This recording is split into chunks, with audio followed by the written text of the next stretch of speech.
Ali bez te ludosti nema napretka, ja mislim. I svi trebamo dio toga da bi se kretali naprijed.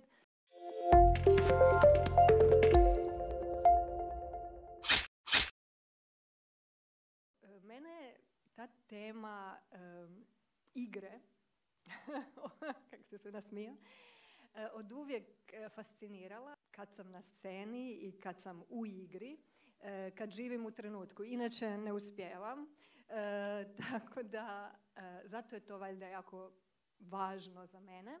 Sve je to nekako mene punilo na način na koji ništa drugo nije i to je razlog zašto se bavim glumom. Je gluma ono što mene, čini mi se, više od bilo čega na svijetu i bilo koje profesije tjera da radim na sebi.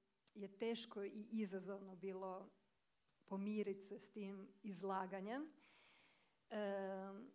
I zato mislim da sam blagoslovljena što se mogu baviti s tim i što me to tjera da stalno budem kao bolja verzija sebe. Ja sam otišla sa svim svojim novcima koje sam zaradila, 3 godine živjela tamo, vratila se s 0 kuna na računu, bez posla, potpuno izgubljena. Ko prava glumica, ko prava glumica. I meni je gospođa rekla da mi glumci zapravo uvijek znamo kad smo napravili dobru ulogu i kad nismo.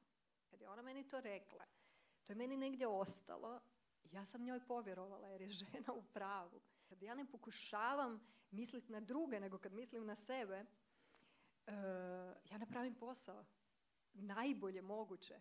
Ako mislim na sebe i ono što je jako bitno u glumi, a vjerojatno i u životu, je ne pričat puno, čemu sam ja sklona, nego probavat. A srećom i to volim. I zapravo treba uvijek imati hrabrosti, griješiti jako puno i isprobavati razne stvari. Ali je užasno bitno probavati i dati sebi tu slobodu da griješimo i da budemo užasno glupi i nespretni i kakvi god.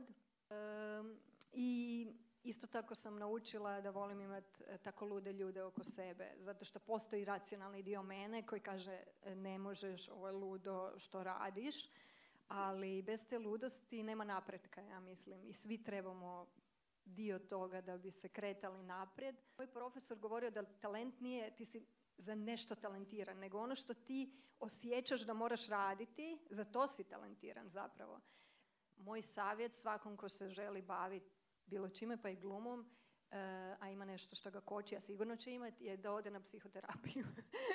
Ali volim biti samostalac zato što me to drži uvijek na vrhu prstiju i imamo tu slobodu, ali s njom dolazi i puno više odgovornosti i puno više neizvjesnosti, ali što je danas izvjesno na kraju krajeva? Ništa.